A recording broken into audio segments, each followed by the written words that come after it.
Well, folks, welcome to one more edition of Politics Done Right. I'm Egberto Willis, your host. Thank you so kindly for being a part of the show. We're going to have a great show for you today. Welcome aboard, folks. E2247, bienvenido. ABQ, bienvenido. El señor Michael Rutnen. Anyhow, folks, we're going to have a great show for you today.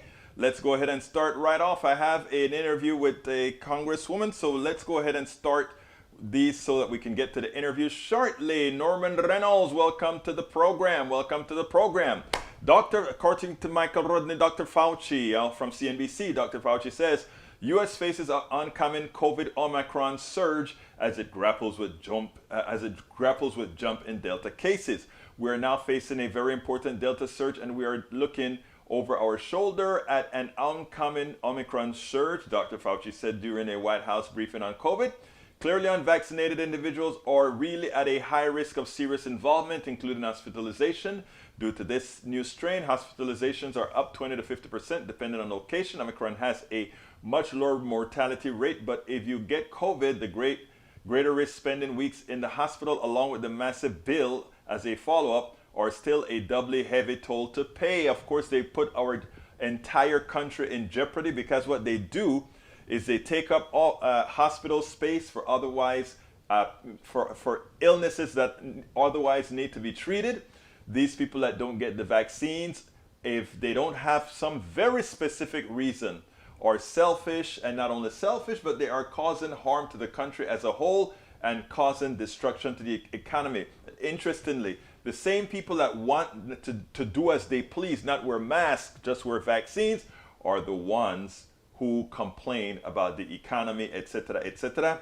It's a sad case. I think we are at the point now where for those people that come into the hospital with COVID unvaccinated, that the level of care they get should be whatever is left over from care otherwise afforded people that are there for their mammograms and their all these different things that they need. I think it is time for those who decide that they know best, that they will follow the charlatanes to get these types of drugs that makes no sense. It's time for them to, live to what they deserve.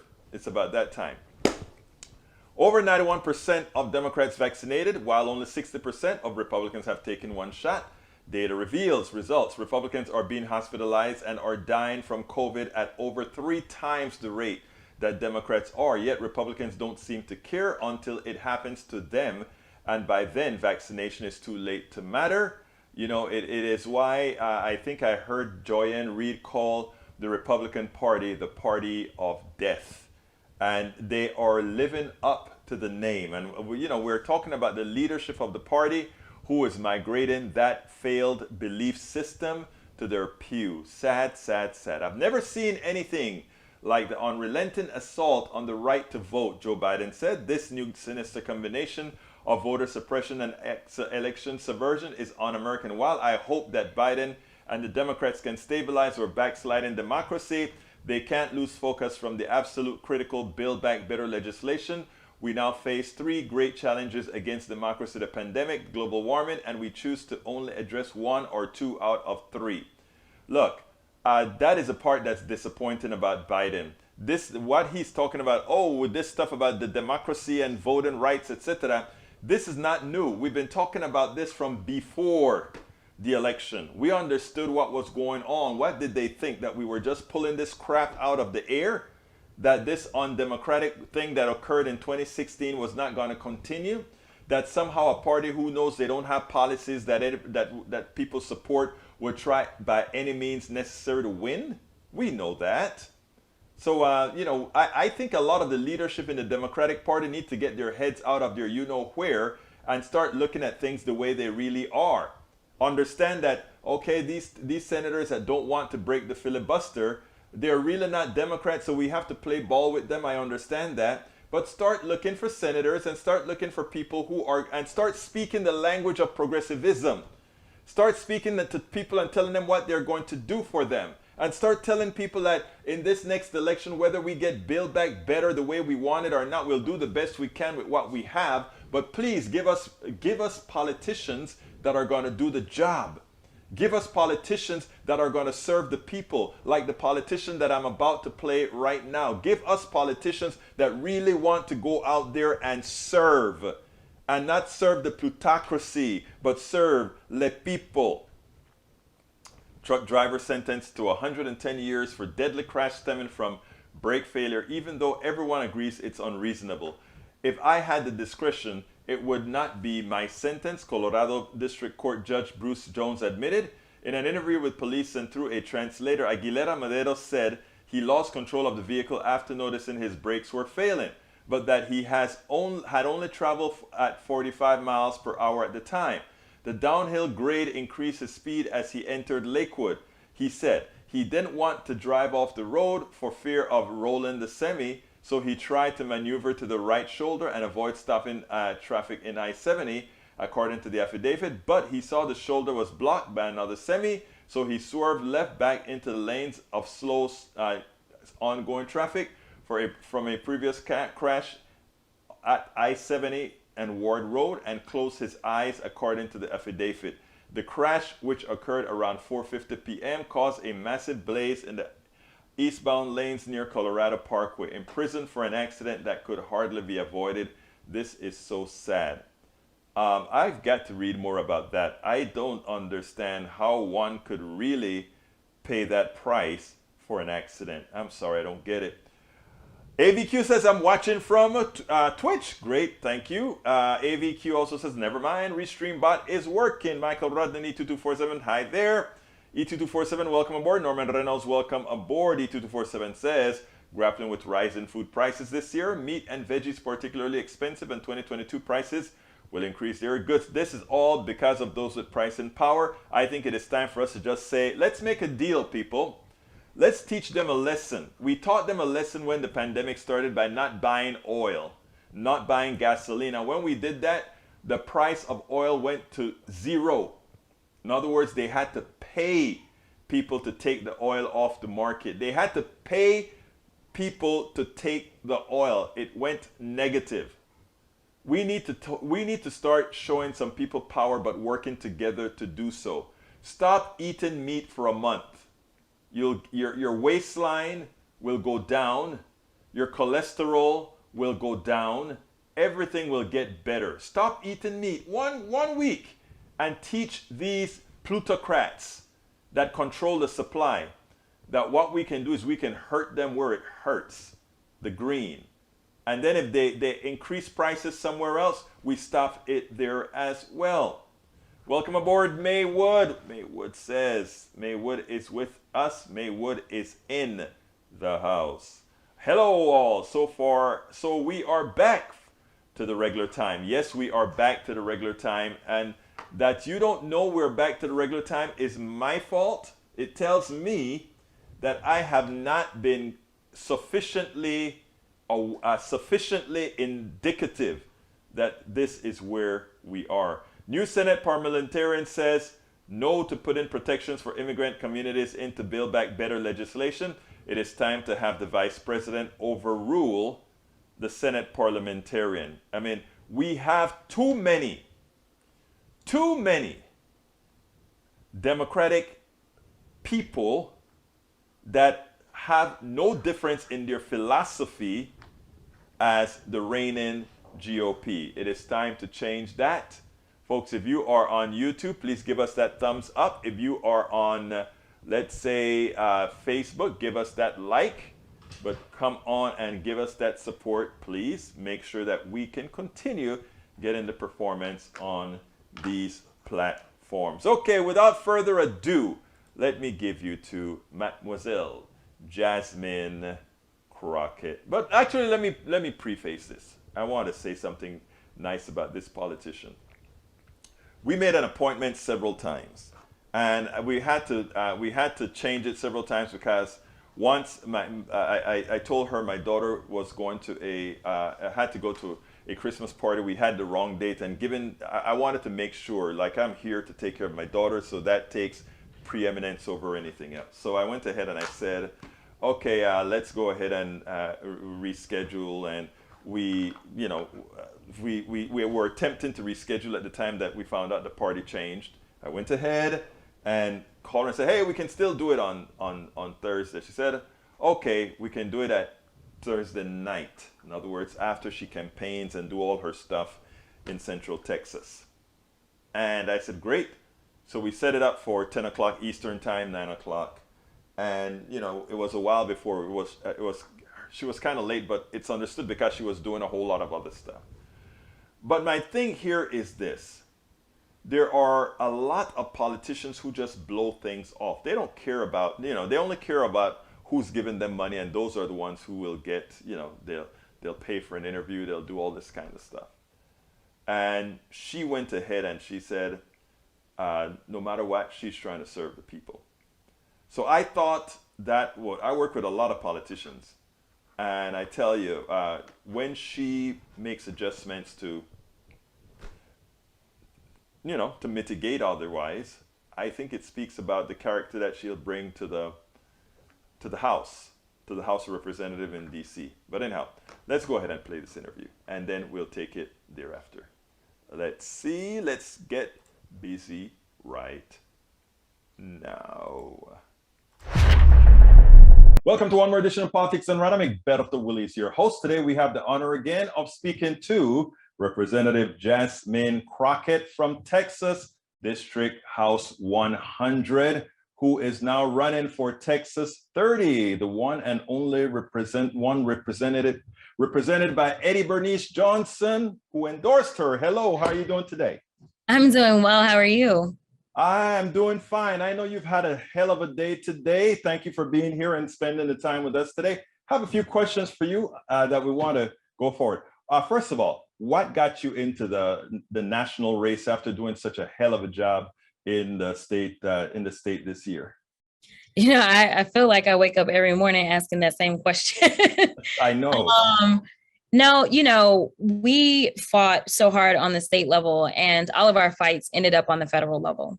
And right now, we are in litigation over so many things that happened on the state level, and we're in that litigation on the federal level. And honestly, our federally elected officials, they have the power to effectuate change, not only in this country, but definitely in the state of Texas. And so after working with a congresswoman on some things, you know, she made it clear that she was ready to retire, but that's something she had been saying for at least a decade. Yes. And so, you know, I was like, okay, like I was just listening. This wasn't me asking, this wasn't me trying to move her along. You know, I was happy to defend and be on the defense. And I fought so hard to get my seat that I really didn't know that I wanted to fight again. I knew that it was going to be a packed race because the seat has only been occupied by her since it was created. And so for me, I was like, I love my district. My district is just kind of getting into the swing of things with me. And I just was like, I don't want to leave them. Now, obviously, if I live in her district and my district, then, you know, there's a lot of overlap. Right.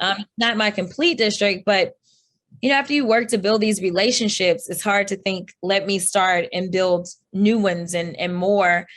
And so I just didn't know. And I got a call from a supporter of mine, and he said, what you need to recognize is you'll at least have an opportunity to be on the offense. In Texas, you're going to constantly be on defense. And so if you want to really get the types of bills passed that you really want passed, I can't tell you when you'll be on the offense, but at least things shift on a national level. They don't shift in Texas. And that really stuck with me. And I thought, this is my opportunity to do more than deflect, but to actually get progressive policies passed. And that was really a turning point for me in deciding to run. Now, you just made a statement. You said to get progressive policies passed. Are you going to be running here in Texas and as an unabashed progressive, or maybe not those words, but simply letting people know what you want to offer them? Right. So in fact, the interview I just did, I was explaining that my record speaks for itself. You know, like no one can come up against my record and act like there's any deficiencies in my record or act like my record is anything less than progressive. And there are people in this race that are running as theoretical progressives, right? Like Right. it's all fun and games until you're really in the game. And we don't know how you will really govern. Well, I have governed in a very progressive way. Now, my district itself, we are not Travis County, right? Mm-hmm. So it ain't Austin. Right. So in certain words don't necessarily like work, but my policies work. Mm-hmm. So we will focus on my policies because my district loves my policies. But I don't know how they'll feel about certain words, right? So if I'll be going around and knocking on a door and saying, I'm a progressive, probably not. No. They actually love to hear that I'm a Democrat. That's what they want to hear. They want to hear that I'm a Democrat. And it's really kind of I would say an age thing, so to speak, right? Like it's a generational thing. My district, the core voters are going to be older African-Americans. They don't know nothing about what a progressive is. They know what a Democrat is, and that's what they want to hear. And so I tell them I'm a Democrat, which I am. And then I talk to them about the work that I think is important. And those things are actually progressive things, right? So I don't know that I'll be like, oh, progressive, which we have all these people in my race that are running and they're like progressive. And there's somebody that definitely is to the right. And so that person wants to kind of use that to kind of scare some people. So I'm going to run as Jasmine, who's a Democrat. And I'll talk to you about my policies. No, I think you have the most name recognition right now based on, and not only that, but you have the real important endorsement. Now, how was your district redrawn with the new gerrymandered state of Texas? Did they pack more people in your district? What in District 30, or what did they do? Yeah, so District 30 was the most unchanged district in the state. Okay. And even though that was the case, they definitely used District 30 to do some illegal nonsense. So to the west of District 30 is District 6. Mm-hmm. That's a district that Trump only carried by 3 points. And my classmate, Jake Elsie, actually won that seat in a special election over the summer. And so that seat was so tight. In a real election, it may have been lost. Right. Special election is a little different, but in a regular election, it potentially was going to be lost. And so what they did is it was only 3 counties within it. You had Tarrant County, Ellis County, and Navarro County. And now there's somewhere between 7 and 9 counties. So they really picked out the people. Oh, man. And what they did is in the very diverse portion of Tarrant County, they decided to cut those people up. So they left a few people in there. They put some of the people over, and they took about 50,000 of the people and put them over into Eddie Bernice Johnson's seat. And then what they did is on the eastern side of the district, they took those minorities and brought Colin Allred, who had never gone south of 30. Right. He'd never gone south of 30. And they took Colin Allred's district and they drug him down, and they had him grab up those minorities on the eastern side of the district. So they used the district, right? Mm-hmm. The district was overpopulated by approximately 30,000 people. So all she really needed to do was shed. She didn't need to get new people. She just needed to get rid of some of, and they knew where they want to put those people. Yeah, exactly. So, no, go ahead. Yeah, well, let's go ahead before we move on to policy and ask about how did you win her endorsement that quickly? Because it seems to me like what that's going to do is that's going to freeze out a whole lot of people, especially if you have talking about a whole lot of older people in there. She has a character in that district. So it's hard to believe that a lot of the people aren't going to follow her lead, if you will. Oh, yeah. I think that it's the most powerful endorsement that one could have, is to have someone that, has been elected or in some form of public service for the last 50 years. So, I mean, there are people that, they've been voting for her their entire lives. Right. And they trust her. And so it's absolutely going to be paramount. But I'll tell you that I earned her endorsement by doing the work. There have been people for years calling her, asking her, when are you going to retire? Will you endorse me? I can tell you that I never asked her to endorse me, not once. We didn't really talk about me potentially. There were a few conversations where she said, oh, when you go to Congress one day, like she would say things, but I never said those things. These were things that she said, and people don't know how hard she works. And so while most people don't stream the House floor, don't stream committee meetings, she did. Mm-hmm. So here it is. She would stream and see what was going on in the Texas House. And so she watched me. Unbeknownst to me, you never know who's watching. You never know. Absolutely. Yeah. And I think that there were those people that thought that this was a superficial endorsement, right? That this was about the fact that I was the young thing that was on TV. And those are people that don't know her. Mm-hmm. She is 50 years in the game because she is politically savvy. And so the real story is that she watched me and she asked people about me, and we worked together in redistricting. And so she was able to better understand how I think, how hard I work. And that's what mattered most to her. She said she didn't want anybody that looked at this and didn't think that it was a job. They needed to understand that this was real work. And she even mentioned that when I ran for this seat, everyone was against me. And she said, and I saw that you work to get the people. And that's the only thing that matters is the people. And so she even brought up the fact that I was able to overcome all of the opposition and to win. And I won only because of the people, not because of money, not because of big names, but because I did the work. Well, I mean, I think anybody who's watched you over the last year alone, you're a freshman in the state house. And I think being a leader as a freshman in the first house speaks a lot. You did a whole lot when you went out there to Washington to keep a lot of them folks together. And I think you went ahead, if I remember correctly, you led the pack. You went ahead of everybody else before they got to Washington, D.C., right? I was ahead of everyone, but that was so I could break the news, but that's a whole other issue. But yeah. I remember that. I remember that whole story. But anyhow, let's talk policy. What is Jasmine Crockett going to bring as Congresswoman Jasmine Crockett to the House? First of all, we need the youth.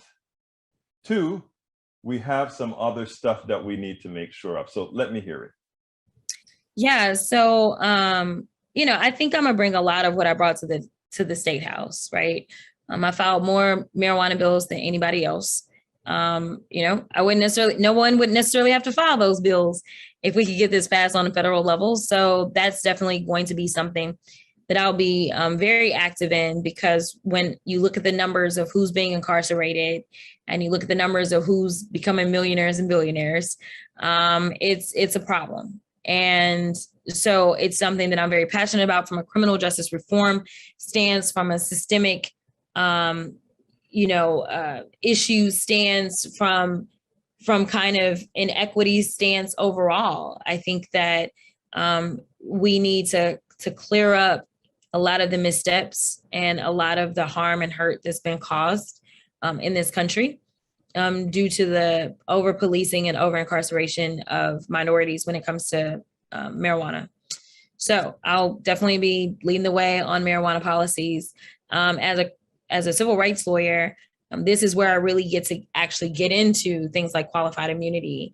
On the state level, I was trying to minimize the number of contacts that people would have with law enforcement in general and make it to where people didn't necessarily go to jail for low-level nonviolent, misdemeanors and even certain felonies, right? To minimize how many contacts we had, right? And so that was like a backdoor way of trying to get at some of the police reforms. And so this is an opportunity to kind of deal with them head on.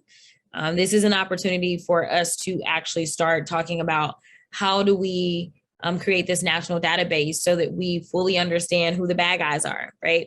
Which bad cops are out there, instead of just letting them go from one agency to another. And so, those are things that have always been me. The things that I never thought that I would have to fight, the things that are probably leading issues for me at this moment have to do with voting rights. Which is our very democracy, right? It's something I feel like I sound like a broken record on because I've been screaming and yelling from the top of my lungs about it. And, I want to see what are the creative ways that we can maybe get something passed. Because right now, doing it head on with having the majorities hasn't worked, right? So I want to learn all of the rules and the nuances on the federal level and figure out if there's a way I can start sneaking things into certain things, right? Like, can I add something to a bill? Like, figuring out how to get over the parliamentarian. The parliamentarian caused the issue for people today, right? And so, those are things that you learn on the House level, like, or the state level, and just kind of figuring that out on the federal level so that we can start getting some kind of relief. Is there a way to tack this to any money, right? Like, I want to know these things. Like, if you don't do this, can I like keep some of your money? Like, all those kinds of things. Obviously, you can't talk about voting rights without talking about redistricting.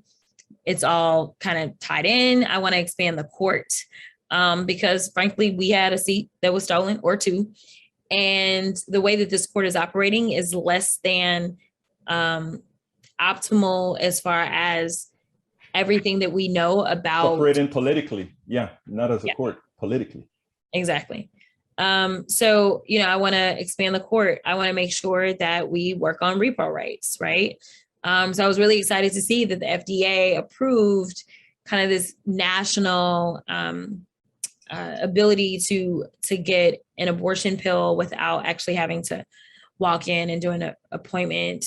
It'll be interesting because I want to read through all of it and compare it to the legislation that went through during the special session that nobody talks about because we've been so stuck on the first bill, but that was about limiting the number of weeks in which someone could actually receive abortion pills through the mail. So I think it can't be more than 7 weeks or something. So I want to read through kind of the two and see how they mesh up.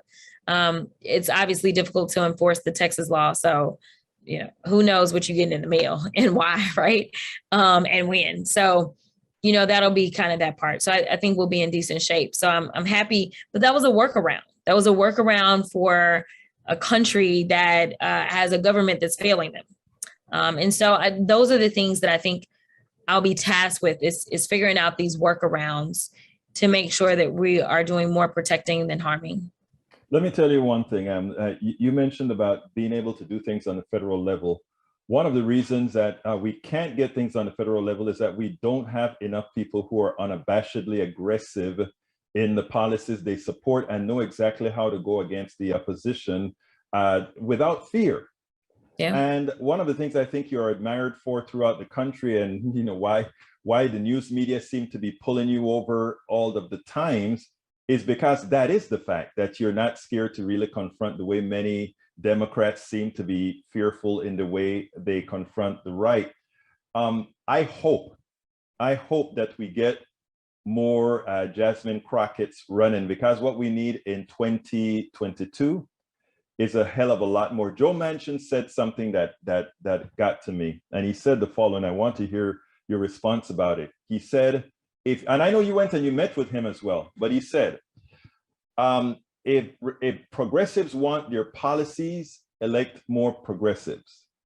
Interestingly, of those 50 senators, 48 senators want the Build Back Better bill and wants all the bills that the progressives so far in Congress are supporting. So he's saying near 50% is not enough. So we need a hell of a lot more of the Jasmine Crockett. So tell me what you think about that, and how are you going to look? Let me first say you're going to win your seat. And by the way, the last person I told that to was Alexandria Ocasio-Cortez when I interviewed her at Netroots Nation. And she smiled with her innocent self when she was 4 years past. That was 4 years back. And she didn't only win, but she beat the guy who was supposed to be Speaker of the House, replacing Nancy Pelosi. So what I'm telling you, Jasmine, is you're going to be winning the House district. What do you think about bringing more progressives along with you? Yeah, so I think we've got a shot. It's crazy to say something like that in Texas, but I do. I think that we've got a shot. I think Greg Casar is really making waves. And I think that he's doing a great job. I think that the district he's running in is the perfect district for his personality. And I think he will probably be the most outspoken. I really do. Mm-hmm. And then Jessica Cisneros, you know, Your she's partner running. in crime. Yes, she's running against, you know, Henry Cuellar. And it's interesting because that's a district that is down at the border, you know, and so it's the border districts, things get tricky down there. Mm-hmm. And so I'll be interested to see, because obviously the lines changed as well, right? And so there are definitely people that have never met Cuellar, right? Mm-hmm. Like they're new people. And so it'll be interesting, but it gets tricky. So I've not been down to see kind of how Jessica runs like on the ground, right? Because that area is a lot more conservative, right? It's Like, it's a Latino yeah, cultural thing. And yeah, yesterday I interviewed Manuel Pastor from University of California, University of Southern California, who expressed how progressives need to reach Latinos, you know, the conservative Latinos that you're talking about, because they're socially conservative, but very much want all the what progressives have to offer. So I hope your friends really looking into that type of campaigning down there. yeah. So it'll be interesting because I don't know how she's going to deal with that. You know, it's been really an interesting time kind of talking to the progressive orgs Mm-hmm. as I'm going through this, because I'm basically like, chill out, guys. Like, you have my record. Mm-hmm. I think another article came out today that I'm trying to read. I got a Google alert from San Antonio Express that was like, it called, you know, Greg a Democratic Socialist. And then it said, you know, the headline was like, Democratic Socialist Greg Casar, and like the most liberal member of the Texas House, right? Like, there's an article that talks about the two of us, right? And so I'm like, it's anybody can tell you what you want to hear. Right. Which happens. Like, they say one thing and they do another. But at the end of the day, it is about how they govern. And so, so my big deal is the proof is in the pudding, but I know my district better than somebody from the outside. Right. I know what works in my district. And so, you know, it'll be interesting. And I'm hoping that Jessica knows her district, because, you know, a lot of the issues that, you know, we have kind of generally with like some of the votes have to do with, you know, not supporting like repo rights, right? Like but down there, you know, it probably plays well. I mean, we just lost a colleague in the House who was down south, and he became a Republican, and Trump immediately endorsed him. Right. And he was a Democrat, but he had voted with the Republicans on guns. He voted with the Republicans when it came to repro issues. Like, he was voting against us, you know what I mean? So, you know, it's about knowing your districts, because at the end of the day, you know, if you're going to represent your area, you got to represent your area. Exactly right. So I think that getting more progressives is possible. I just think it's about how we package this and how we sell it. Magic. I think magic.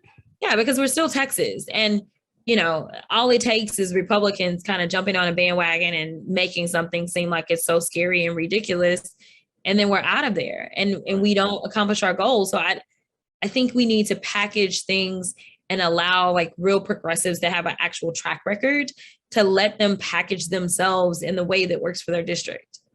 Well, you're absolutely right. And I like what you said about telling progressives at times they need to know when to chill.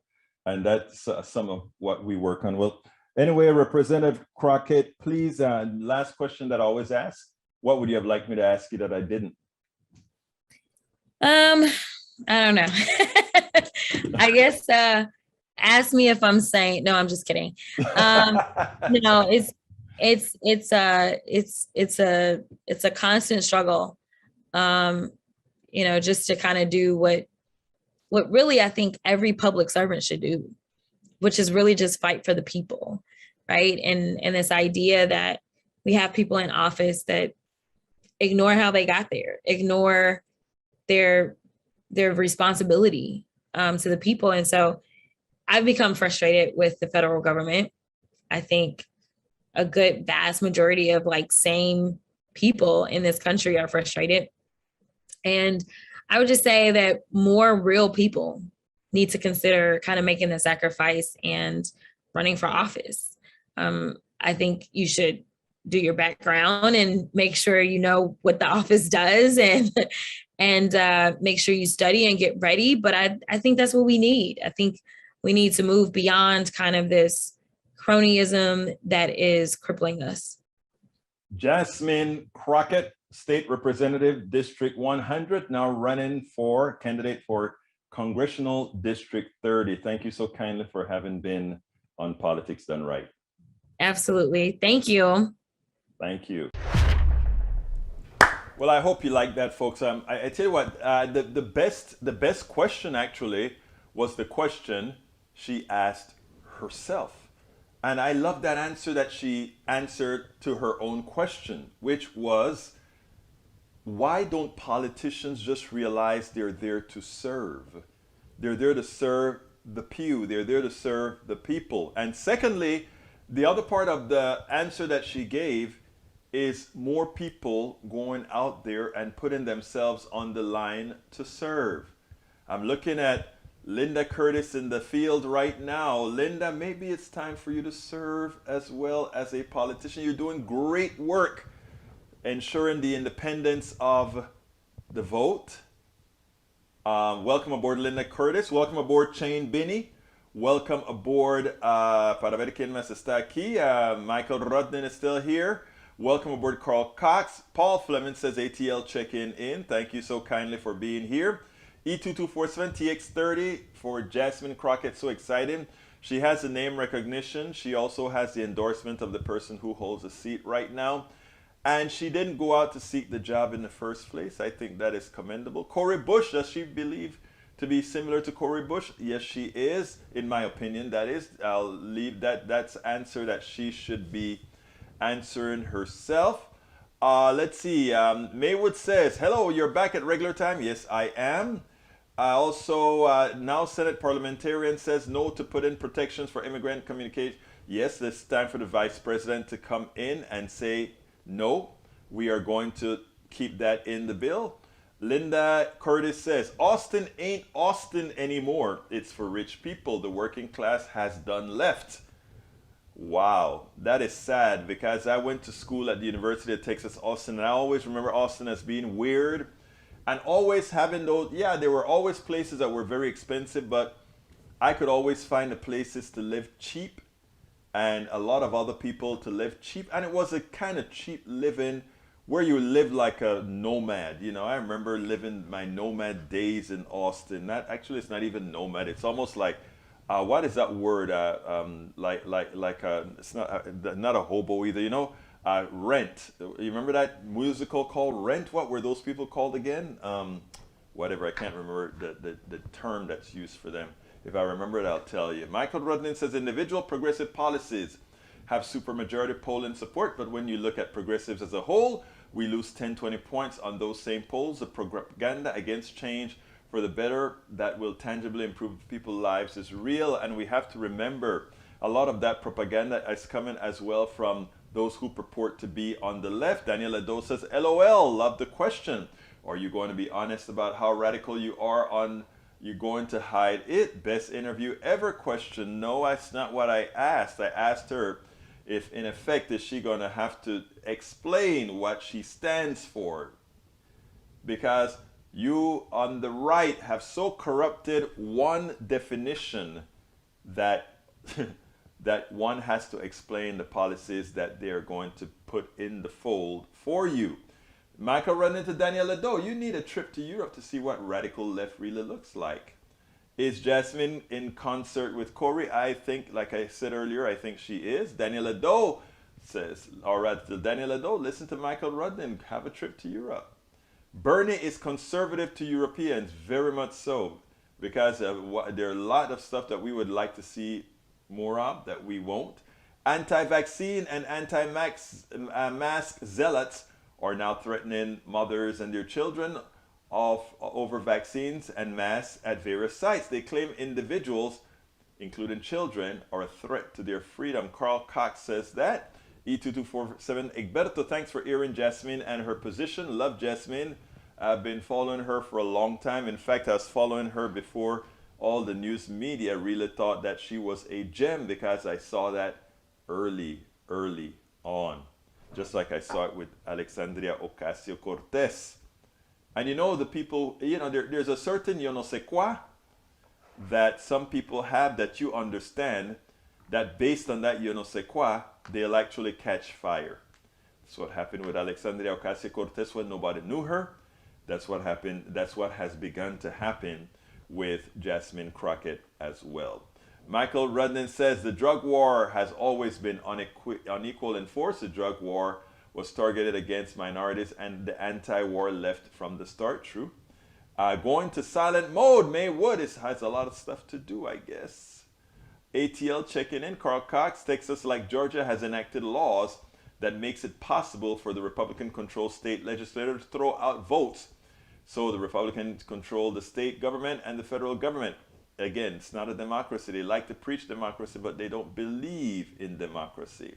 Yep, they'll label you a democratic socialist or a social democrat and almost never talk about what you actually want to do as part of those labels. And that is where I say, and that's where Jasmine has been very smart. Get away from the labels, go out and start telling people what you're going to do for them. Maywood says, well, if anyone wants to listen at the door or window, I guess they are welcome. All right, Linda Curtis says, you are a jewel, Representative Crockett. And let's say Linda Curtis, when I invited Linda Curtis to run for Congress, she says, oh, Lordy, I am way over 40. I'm working to help others run, but you never know. You never know. Roberto Lewis, saludos mi gente, politics done right. Roberto is in the house. Daniel Ledo says Maywood and most Democrats used to be racist and KKK members. Yeah, they all became Republican. Take a look at all the senators and Congress people that decided what the transition in the Democratic Party effected and started by Johnson would make them turn to a party that would more likely be enthralled with racists. And that's how we got all those folks leaving the Democratic Party. The Dixiecrats left the Democratic Party and became the powerhouse behind the Republican Party. You see, that is why it's so important, Daniel Ledo, to know history. Because you will find yourself making a comment like the KKK originated with the Democrats, which would be a true statement. But the part that you missed was, and when the Democratic Party changed, they all migrated to the Republican Party. You should also note that the Emancipation Proclamation was signed by a Republican president. Likewise, the Voting Rights Bill and civil rights had a lot of help from progressive Republicans. And I've always said that. I'm not trying, I don't believe in this party thing. I believe I'm with the party who will allow us to get the policies that we want through at that instant in time. Whoever that party is. I am not about parties. I'm about getting things done. Melanie Nealon says, squatters. Michael Rudnan says, Daniel Ledo, you're repeating zombie lies again. Democrats and Republicans flipped over civil rights in 1968. Why did I didn't even have to answer. My posse knows the answers. Linda Curtis says, it's the surrounding counties that are more like old Austin, but this won't last long without bringing on policies to make growth pay for itself. I agree.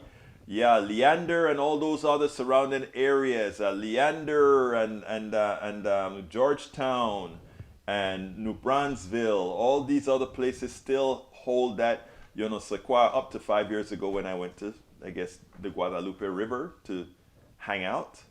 Linda Curtis says, Linda Curtis, run for county commissioner or clerk or school board, please. Daniel Ledo says, LOL, Michael, you make a lot of assumptions. What makes you think I have not been to Europe? That's true. He assumed you didn't. Well, maybe what he assumed is that if you had gone to Europe, maybe there's not much you learned having gone to Europe. Daniel Ledo says, that's just a straight up lie, Egberto. There was no flip. That's not a lie. Read history. Daniel Ledo, Mark Twain, travel is fatal to prejudice, bigotry, and narrow-mindedness, and many of our people need it sorely on these accounts. Broad, wholesome, charitable views of men and things cannot be acquired by vegetating in one little corner of the earth all one's lifetime. I mean, if we traveled and understood what infrastructure looked like in places we like to call third world countries, go to my city, Panama City, you would not believe you're in a third world country. In fact, the underground cable goes there, and many houses, many call centers have now decided, oh, we can relocate to places like Panama. Amazing, right?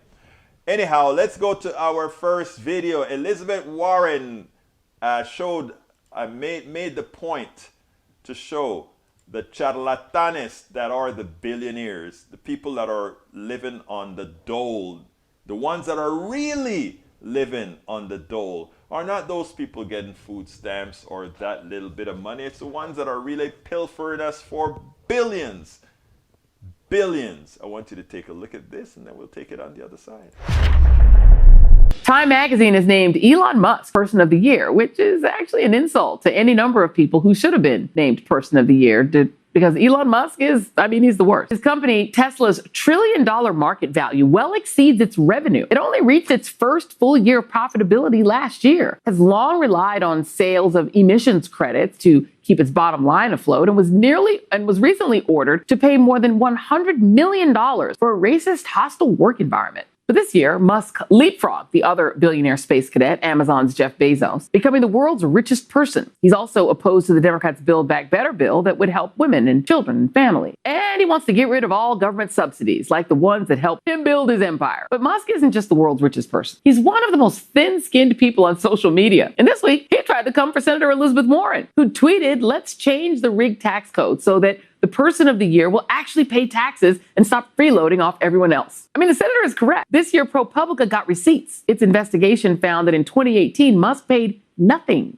in federal income taxes and less than $70,000 in 2015 and 2017. Well, Elon wasn't happy, so he did what he always did and stomped his little feet and insulted Senator Warren, calling her an angry mom and referring to her as Senator Karen. So for so many reasons, being a freeloader, and a selfish and disrespectful one, and for misappropriating black vernacular for misogynistic purposes, Elon Musk is the absolute worst. Meanwhile, Senator Warren has better things to do than fight with Junior Birdman on Twitter. In a Boston Globe op-ed, Senator Warren called for expanding the Supreme Court by 4 or more seats, writing that the current court threatens the democratic foundations of our nation. Senator, I'm gonna go ahead and let me first play Pramila Jayapal, because Congresswoman Pramila Jayapal and Congressman Senator Sherrod Brown. Here was their thoughts on Elon Musk being Person of the Year. Take a look. I'll just tell you what they said. It says it's time for Elon Musk to pay his fair share in taxes. Sherrod Brown said a billionaire who's been found guilty of illegal union busting by the National Labor Relations Board should probably not be Times Person of the Year. So those were their thoughts. I want to just give you an opportunity to respond to Elon Musk attacking you on social media. The world's richest freeloader evidently has a very thin skin. But you know the part that really makes me angry about this? It's on behalf of every public school teacher, every waitress, every computer programmer, every street cleaner who actually paid taxes. And that means they paid more than Elon Musk did in federal income taxes. And that's just not right. And it means the system is broken. I, along with many others, am trying to fix that. But the days when these guys not only get to rake it all in, but then rub everybody else's nose in it while they head off into outer space and declare how they did this all on their own when they were subsidized by the federal government and subsidized by every waitress and by every public school teacher who paid their taxes. This is wrong. And Elon Musk needs to eat a big dish of that. He needs to probably use his big money and buy himself some self-esteem, because apparently he gets sad when people say mean things about him not paying taxes. Yeah, he gets mad because when you really go ahead and say, hey, Elon Musk, you are a freeloader, not because you have billions, not because you're the richest person in the world, mean much. What it means is that you stole it. And people say, well, how did you steal it? He worked for it. No, he didn't. You know, that America justifies legal theft using the financial sector doesn't make it any more moral or make it any more true that somehow he made it on his own. He made it from the work and worth of everybody else. Remember that. You know, for those who have this unfettered love for the rich person, for those who have unfettered love, for those who have somehow used our economic system to get ahead, remember, there are so many people out there that they are so devoted to their craft. They're so devoted to engineering. They're so devoted to science. They're so devoted to social issues, helping people.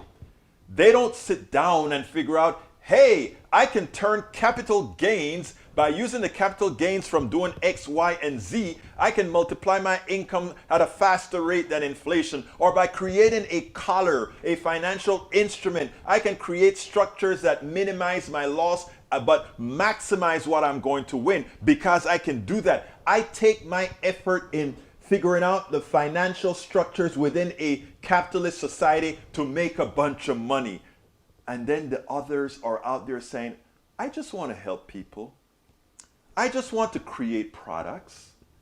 I just want to do all these great things to help people, to forward science, to do all these things. And somehow we glorify those who use a feature in a financial system, in an economic system, a fraudulent economic system to get wealthy, and they're the ones that we somehow respect. That is how screwed up our educational system is, that we don't know how to evaluate where worth is. And we are almost done with the show, and I forgot to ask you guys to support the program. What's wrong with me? Please, folks, if you are listening right now, click that join button and please become a member of the PDR Posse. Become a part of Politics Done Right. It's not hard to do. Just go ahead and click that join button if you are on YouTube. If you're not on YouTube, if you're on any other network, please just go ahead and click politicsdoneright.com/YouTube. I just placed it into the screen, politicsdoneright.com/YouTube. Alternatively, you can support us on Patreon. That is politicsdoneright.com/Patreon. Patreon is spelled Patreon. You can support us using PayPal. You can either do a one-time or you can decide that you want to do it on a regular basis. That's politicsdoneright.com/PayPal, politicsdoneright.com/PayPal. You can get all our books at politicsdoneright.com/books, politicsdoneright.com/books. I guarantee you will take a different look at our economic system after reading the truths that nobody tells us on mainstream media, because again, the people who keep them alive, the people who pay for that, that's what they do. Please, folks, also, if you're on YouTube, give us a thumbs up. If you're on Facebook, give us a like. If you are on anywhere else, however you can like, follow, do whatever. If you're on Twitter, go ahead and follow me, Egberto Willies, at Egberto Willies. Come on, give me about 10 more of those thumbs up, please, on YouTube. Let's see, you can go to our store, get our hoodies. And by the way, our stores are all over, really. You can either use the store at YouTube, or you can use our own store at politicsdoneright.com/store, politicsdoneright.com/store. We are very efficient users of the support that you provide us. As you all know by now, again, we produce a program with one person that is done, that many other rags that do exactly what we're doing use 3 to 5, some of them 10, 15 people. So please support us. politicsdoneright.com/support is the all-encompassing way to support us. That has all the different avenues that you can use to support us. politicsdoneright.com/support. Have a good one, AVQ. Let me tell you something, folks. We are getting ready to get to hell out of here. I want to wish you guys a wonderful weekend. Of course, you know, on Saturday and Sundays, I try to play the two programs we do on KPFT. I rebroadcast them during the same hour of the program. I think it's 3 Central. I'll try to remember to set it all up today so that it's all automatic, but it will be shown live on our networks. Again, please support the program. And please have a wonderful weekend. And remember, we can all make a difference. We can all make a difference. Don't let anybody make you feel impotent. Don't let anybody make you feel that that is what. Let me do a 1-minute rant because I want to leave you guys with something, with an affirmation, with an urge. The system, the people who drive our system, the idea is to bust you emotionally in such a manner that you do not think you matter or that you cannot make a difference in our society. Things are cooked.